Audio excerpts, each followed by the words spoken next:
तो quantum entanglement पर हमारी बातचीत के इस आखिरी हिस्से में हम सबका स्वागत है।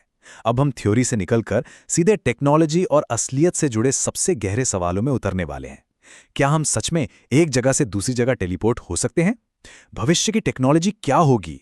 और सबसे बड़ा सवाल कि ये जो हकीकत है, ये असल में है क्या? चलिए इन्हीं सवालों के जवाब ढूंढते हैं। अच्छा, तो इससे पहले कि हम आगे के इस कमाल की दुनिया में जाएं, दो बातें हैं जिन्हें गांठ बांध लेना बहुत जरूरी है। पहली बात, एंटेंगलमेंट कोई कल्पना नहीं है, ये एक असलियत है। और दूसरी, जो शायद सबसे जरूरी है, कि इससे लाइट की स्पीड से तेज मैसेज नहीं भेज सकते। तो वो जो किसी और ग्रह पर तुरंत हेलो भेजने का प्लान था, उसे अभी के लिए भूलना होगा। अब जब नियम पक्के हो गए, तो चलिए इस खेल के सबसे मजेदार हिस्से में चलते हैं, क्वांटम टेलीपोर्टेशन। हाँ, बिल्कुल सही सुना, टेलीपोर्टेशन। लेकिन रुकिए, ये वैसा वाला टेलीपोर्टेशन नहीं है जो हम साइंस फिक्शन फिल्मों में देखते आए हैं। यहाँ पर मामला थोड़ा अलग है, पर उतना ही दिलचस्प है। इसे ऐसे समझिए कि कोई चीज़ अपनी जगह से हिलती नहीं है, बल्कि उसकी पूरी की पूरी जानकारी, उसकी पहचान, उसका जो क्वांटम स्टेट है ना, वो एक जगह से दूसरी जगह ट्रांसफर हो जाता है। पार्टिकल खुद नहीं जाता। ये कुछ ऐसा है जैसे किसी एक खाली कैनवस पर दूर रखे एक पेंटिंग के सारे रंग, सारे स्ट्रोक्स हूबहू बना दिए जाएं, बिना असली पेंटिंग को छुए। तो ये होता कैसे है? चलिए इसे एक कहानी की तरह समझते हैं। मान लीजिए दो लैब हैं, लैब ए और लैब बी। दोनों के पास एक एक एंटैंगल्ड पार्टिकल है जो आपस में जुड़े हुए हैं। अब लैब ए के पास एक तीसरा पार्टिकल है जिसका स्टेट वो लैब बी को भेजना चाहती है। तो लैब ए क्या करती है? वो अपने तीसरे पार्टिकल को और अपने एंटैंगल्ड पार्टिकल को एक साथ रखकर एक खास तरह से नापती है। इससे उसे मिलता है एक छोटा सा क्लासिकल मैसेज। समझ लीजिए कुछ बिट्स का एक कोड। ये कोड वो नॉर्मल तरीके से मान लीजिए फोन करके लैब बी को बता देती है। अब लैब बी उस कोड का इस्तेमाल करके अपने वाले पार्टिकल में एक छोटा सा बदलाव करता है और बस लैब बी का पार्टिकल हूबहू वैसा ही बन जाता है जैसा लैब ए का तीसरा पार्टिकल था। और यहाँ एक बहुत ही कमाल की बात है जो दिमाग घुमा देती है। ये कोई कॉपी पेस्ट नहीं है। जैसे लैब बी का पार्टिकल वो नया स्टेट अपनाता है, लैब ए में जो असली पार्टिकल था उसका ओरिजिनल स्टेट नष्ट हो जाता है।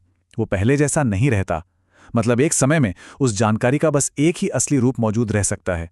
ओरिजिनल का खत्म होना तय है। तो ये तो हुई विज्ञान की बातें, लेकिन हमारी असल जिंदगी में इसका क्या लेना देना है? क्या ये सिर्फ लैब में करने वाली कोई दिमागी कसरत है? जी नहीं, बिल्कुल नहीं।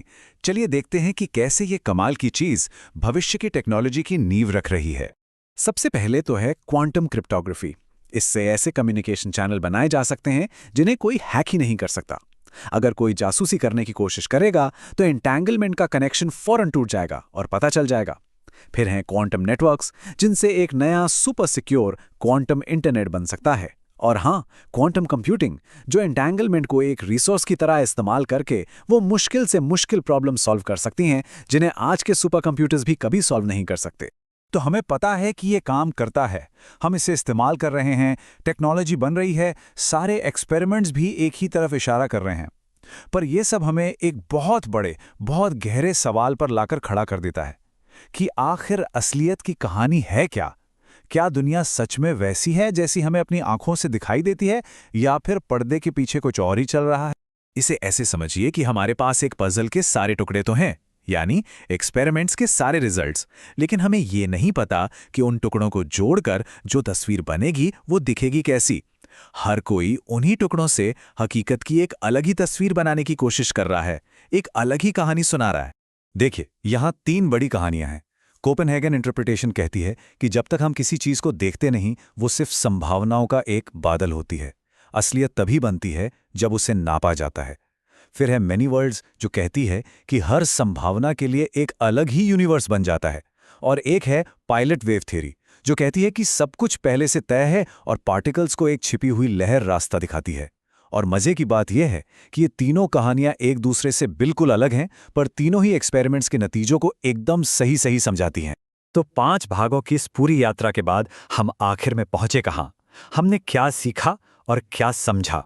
हमने ये समझा कि असलियत हमारी रोज की सोच से कहीं ज्यादा अजीब है। हमने लाइट से तेज मैसेज भेजने वाली गलतफहमी को दूर किया। हमने देखा कि कैसे ये विज्ञान टेक्नोलॉजी के नए नए रास्ते खोल रहा है।